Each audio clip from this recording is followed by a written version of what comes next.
Hi guys, welcome back.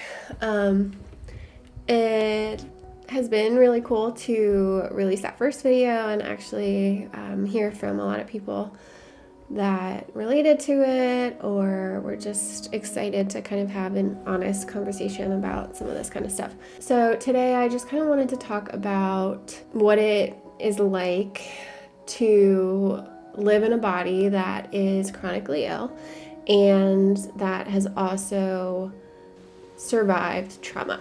I think a lot of times, like the social media, everything like gets so caught up in body positivity and loving your body and all that kind of stuff.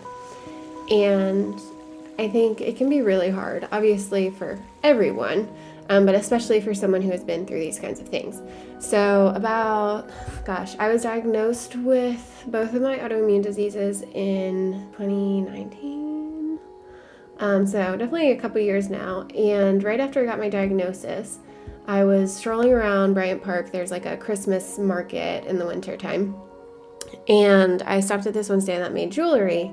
And I picked out this necklace because it said this phrase, I guess, and it says, "In your body is a good place to be." And for some reason, that just really stood out to me because I was so kind of shocked at the diagnoses I had just gotten, that they were kind of lifelong things I was going to have to deal with. I had been assaulted, it was probably only half a year before that. So there was just like a whole lot going on in my body, in my mind, everything. And it was resulting in really kind of being frustrated with my body. Like I didn't understand, why is my body failing in this area? So for those of you who don't know it, I have Crohn's and something called EOE. There's a lot of stigma associated with Crohn's. And like, why couldn't my stomach work, right? Like, why can't my body just function normally? EOE is something that relates to your esophagus. So I was kind of dealing with like a whole body symptoms. And the assault prior to that had been pretty violent. And so I think a lot of like shame and everything was also kind of feeling stuck in my body. And so when I came across that saying, which is "in your body is a good place to be," it was kind of like this reminder that like, yes, this kind of stuff sucks. But at the same time, like I'm living, right? Like I'm alive and there's so many amazing things that my body can do. Like I have the gift of mobility, which is huge. I work with a lot of clients who don't have mobility. Even if I didn't have mobility, I have the ability to feel all my senses. I can see, I can hear, I can touch, I can, smell, all these kinds of things. And so not to invalidate anyone who is feeling shitty about their body or about themselves, but I think it's an important reminder to kind of, when your brain start going into that loop of like, why is my body not doing this? Or even if you don't have a chronic illness, but you have PTSD, you're gonna have body symptoms. You're gonna get maybe stomach aches or headaches or oftentimes anxiety, even panic attacks kind of induce physical symptoms. And that can also lead to frustration. And PTSD also often causes low self-esteem, all that kind of stuff. So no matter where you are on that spectrum, I think when you are feeling hard on your body, it's important to think about all the things it can do. I can talk. I'm talking right now. I can hear. Like all of these things. I work with clients who maybe, are deaf or who are wheelchair bound. And even though they are wheelchair bound, they can see and they can hear, all sorts of things. So I think it's just important to think about what we are able to access and kind of be grateful for that. It's a gift. It's a gift to be here on this planet. So yeah, I just wanted to kind of talk about that. I have been feeling really rough about my body lately. I've been having worsening symptoms that I haven't been able to kind of figure out. I feel like I've been calling doctors nonstop and no one's really, giving me an answer. And I think it's easy to kind of get stuck in that feeling, especially, I'm a very active person. I like to work out a lot. And lately, because I haven't been feeling good, I haven't been able to work out at least to the caliber that I've been wanting to, or as frequently. And that often creates this like negative cycle of shame, right? And so sometimes it's as simple as like, okay, my body is not feeling like I can go lift weights, or my body's not feeling like I can go sparring, or, whatever it is. But can I go for a walk? And if that's a yes, like that's still movement, that's getting outside, and it's honestly sometimes more rewarding to your body. It's more gracious to your body if that's what your body needs in that moment. I would love to talk to people more about like how they cope with this stuff. I think this is a very real issue that people don't talk about when it comes to especially chronic illness. Now, on the other side of that, trauma. And this is, I'm just going to give a trigger warning because I am going to go into some things. If you think that this might be too much, I would recommend stopping here.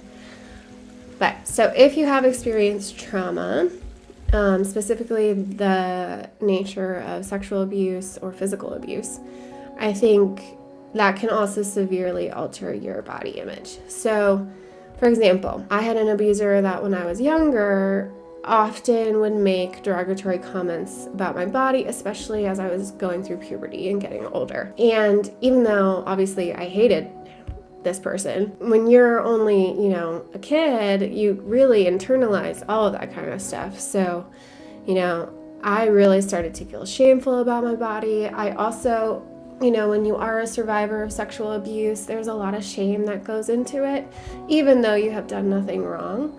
I think it's this weird stigma we have in society, and at the same time, this, lack of control that we experienced over our bodies is something very unsettling, and we don't quite know how to make sense of it or make sense of our own bodies after the fact.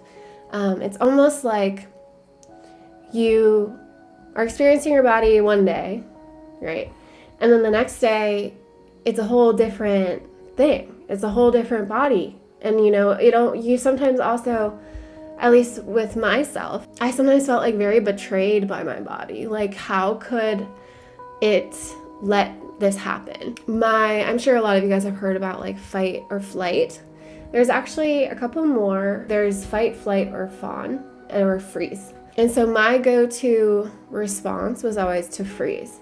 And this is your body's way of basically, if your brain thinks that you might not make it, it shuts your body down and freezes you pretty much, and kind of like lets you dissociate so that the pain is less. So I was always very resentful. Like I always would go into this freeze state, especially as I got older and like my PTSD symptoms would get bad.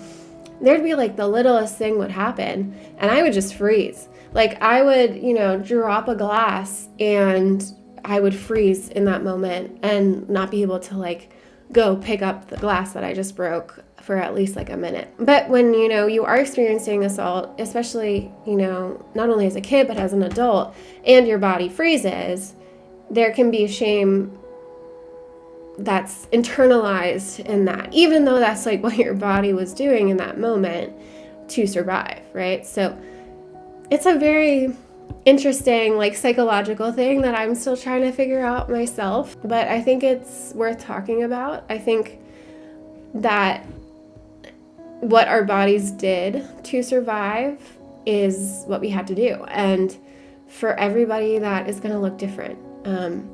I'm very grateful, I think, that my body did that, because I don't know if I would have survived some of those things otherwise. Say I had fought in a different way than I kind of ended up doing, I might not be here. Or if I fled, I don't know if I would be here either. So I think we have to try as hard as we can to kind of work through that shame and kind of work past it, because it's the only thing it's going to do, honestly, is internalize in yourself and create symptoms and potentially even lead to an autoimmune disease. There's a huge link between autoimmune diseases and PTSD. specifically among women. My kind of whole timing of everything, I was abused as a child. And then there were a couple things that kind of happened when I got older. And then when I was an adult in college, I was studying abroad and I got physically and sexually assaulted. That, for some reason, did it for me. So I had been repressing some of my memories and they came back full force after that. I wasn't sleeping, I was experiencing a ton of GI symptoms, a ton of really weird symptoms that just were not adding up, right? And so then I went down this 6-month-long journey or even a year journey of trying to get a diagnosis. And what was very interesting to me, I got a GI diagnosis. We know that there's a huge link between the stomach and the brain. Some people even call your intestines and everything like that your second brain because of how much signaling there is. So that made sense, right? And then what I've always found interesting is I have this other diagnosis called EOE, eosinophilic esophagitis. And where it was concentrated was right here. And part of the assault, I was choked. And so to me, that was kind of a wild way that my body literally manifested those symptoms, right? So I think we have to acknowledge the symptoms. We have to acknowledge the shame wherever it is coming from.